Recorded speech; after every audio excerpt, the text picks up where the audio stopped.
अधिकांश कुंडलियों में पितृ का दोष पाया जाता है, जैसे कि विवाह नहीं हो रहा, पितृ दोष के कारण संतान चरित्रहीन होती जा रही है, माँ बाप का कहना नहीं मानती, बच्चे बड़े हैं लेकिन माँ बाप को किसी भी प्रकार का कोई भी उनसे सुख नहीं मिल रहा है। दोस्तों क्या है, ये सब पितृ दोष है। यदि आप नौकरी करते हैं तो उसमें किसी प्रकार की बरकत ना होना, घर में एक हमेशा उदासी का वातावरण बना होना, बच्चों का विवाह नहीं हो पाना, अच्छे हैं बच्चे, शादी योग्य हैं, कोई कमी नहीं है, बच्चे सुंदर है, बेटी सुंदर है, हर चीज़ से सही है, लेकिन शादी नहीं हो पा रही है, तो फिर ये सारे कारण पितृदोष की तरफ संकेत करते हैं।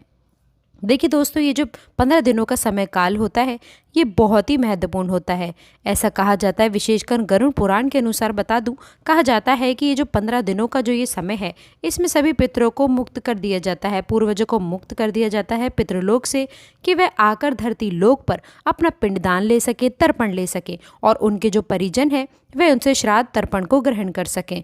तो ये 15 दिनों का काल है और सोचिए आपके पूर्वज आपके दरवाजे पर आते हैं और यदि उनके लिए कुछ भी ना किया जाए तो विश्वास मानिए कि जाते जाते वे आपको क्या देंगे, आपको बद्दुआ ही देकर जाएंगे। परेशानियां ही निश्चित रूप से आती हैं, लेकिन कुछ विशेष नियमों का पालन कर लिया जाए, कुछ विशेष बातों का ध्यान रख लिया जाए और बड़े बड़े श्राद्ध तर्पण ना किए जाए, कोई श्राद्ध ना किया जाए, तो भी आपको जीवन में पितृदोष जैसा दोष नहीं लगेगा। और अभी भी दोस्तों हम दावे के साथ ये बात कहते हैं कि बहुत सारे लोग जो इस समय वीडियो देख रहे होंगे, दोस्तों आप सभी को बता दें कि कम से कम आप सभी को बता दें कि उनकी स्थिति पितृदोष के कारण खराब रही होगी तो निश्चित सुधरी होगी, क्योंकि दोस्तों हम बहुत ही ज़्यादा उपाय बताते हैं, ये दिक्कतें कहीं ना कहीं आती ही हैं। छोटे छोटे उपाय हैं दोस्तों, कोई बड़े नहीं हैं, खर्चीले उपाय नहीं है, हर कोई ना भी कर पाए। दोस्तों हम आप लोग को उपाय बहुत ही कम पैसों में बताने वाले हैं, बहुत लाभदायक उपाय बताने वाले हैं, तो निश्चित आप लोग को आराम मिलेगा। तो दोस्तों आज हम आप लोगों को आराम से बताने वाले हैं कि आपको इस पत्र पक्ष के दौरान क्या करना है, क्या नहीं करना है।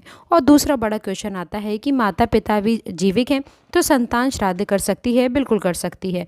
आप अपने दादा के लिए कर सकते हैं, परदादा के लिए, अन्य पूर्वजों के लिए भी कर सकते हैं।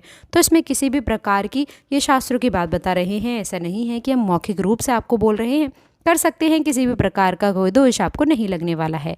दोस्तों अब सबसे पहले तो जान लेते हैं कि इस साल 2023 में श्राद्ध पद कृष्ण पक्ष का प्रारंभ है। दोस्तों बता दें कि 29 सितंबर से प्रारंभ होने वाला है, ये 14 अक्टूबर तक रहने वाला है। दोस्तों यदि हिंदी महीने से ले तो भाद्रपद मास में, यानी कि भादो महीनों की केवल पूर्णिमा से ही पितृपद प्रारंभ होने वाला है।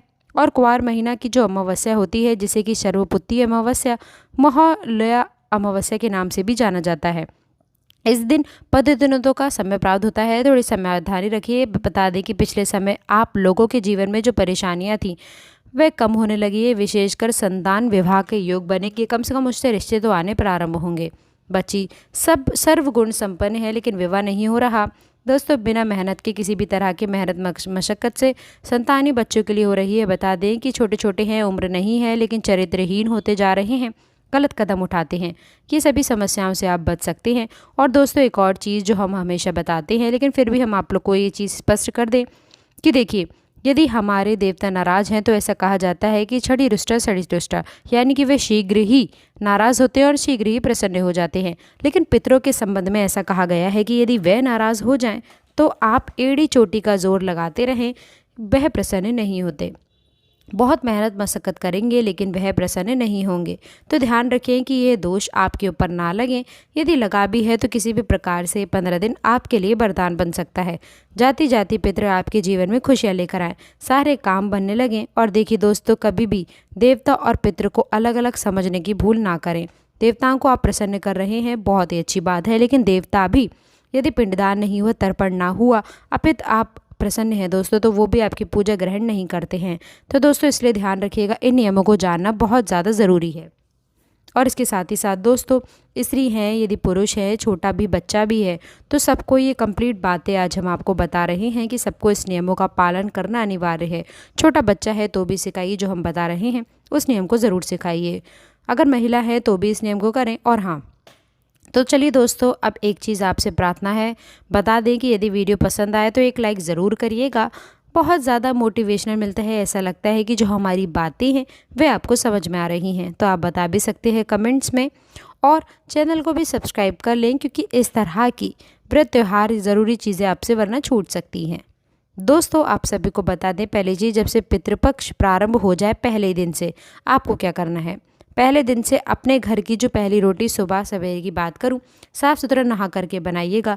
पहली रोटी गौ माता के लिए निकालनी है। दूसरी रोटी में से 2 टुकड़े करें, एक को कौवे को डाल दीजिए। कौवे को कैसे डालना है, यदि भयंकर पितृदोष है तो दूध में, कच्चे दूध में रोटियां भिगोइए। कहीं ऐसे स्थान पर रख दीजिए जहां पर कौवे आकर के इस चीज़ को खा सके। ये काम दोस्तों देर लिए आपको 15 दिन ये नियम नहीं छोड़ना है। इस नियम को करिए, भगवान चाहेंगे तो बहुत ही ज़्यादा लाभप्रद उपाय रहेगा। दूसरा कार्य है दोस्तों, आपको बता दे तो हर घरों में होता है, लेकिन फिर भी बता देते हैं, जिनके घर में नहीं होता है वे अवश्य कर लें। दोस्तों बता दें कि आप जो पितृपक्ष में शाम का भोजन जो बनाते हैं, शाम के भोजन में करना ये है कि आप अपनी रसोई को साफ करके बनाइए। लहसुन प्याज यूज़ ना करें इस खाने में।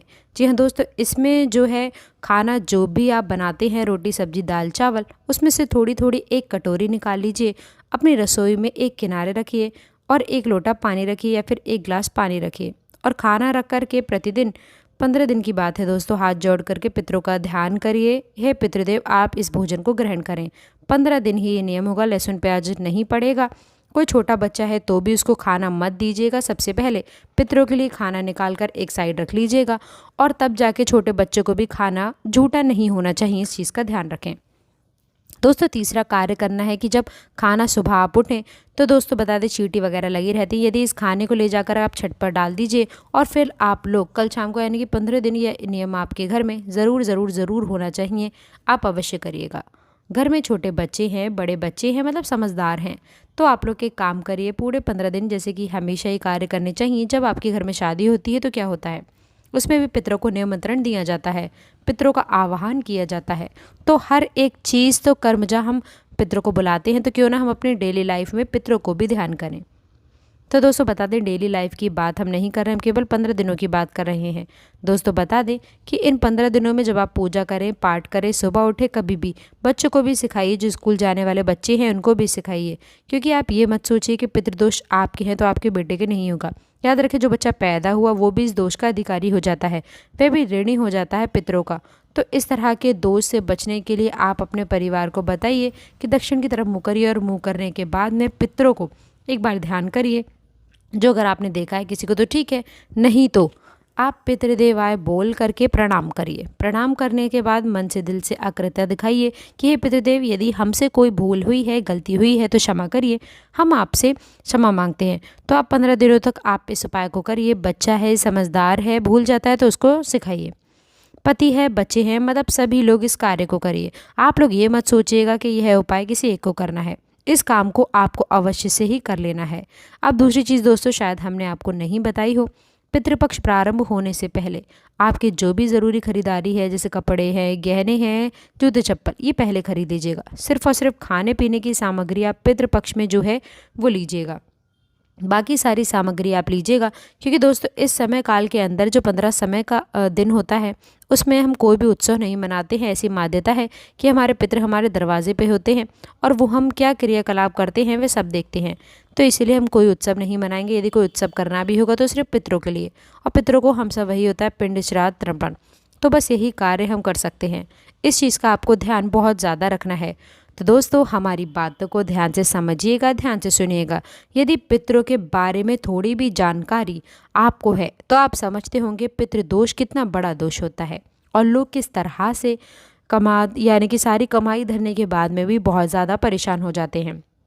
एक क्वेश्चन और रहता है कि हम तर्पण कैसे करें। तो देखिए, तर्पण की सामान्य जैसे विधि के दक्कल की तरफ को आप मुँह करके पानी ले लिया जाता है, कुछ होता है जो कि अंगूठे में फंसा लिया जाता है और काले तिल को हाथों में डाल करके और 5 बार उंगली से पितरों को जल दिया जाता है, 7 बार 5 बार, इस तरह से किया जाता है। यदि आपको विधि नहीं पता है तो आपके जो पंडित जी हों उनसे आप पूछ सकते हैं। वैसे पितरों को तर्पण करने की यही विधि है।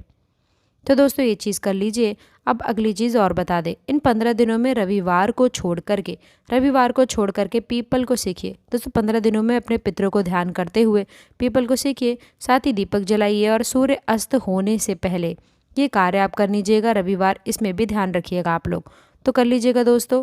तो दोस्तों आशा करते हैं कि जानकारी पसंद आई होगी, अच्छी लगी हो तो लाइक करके चैनल को सब्सक्राइब ज़रूर करें। मिलते हैं अगली वीडियो में, अंत तक जुड़े रहने के लिए बहुत बहुत धन्यवाद।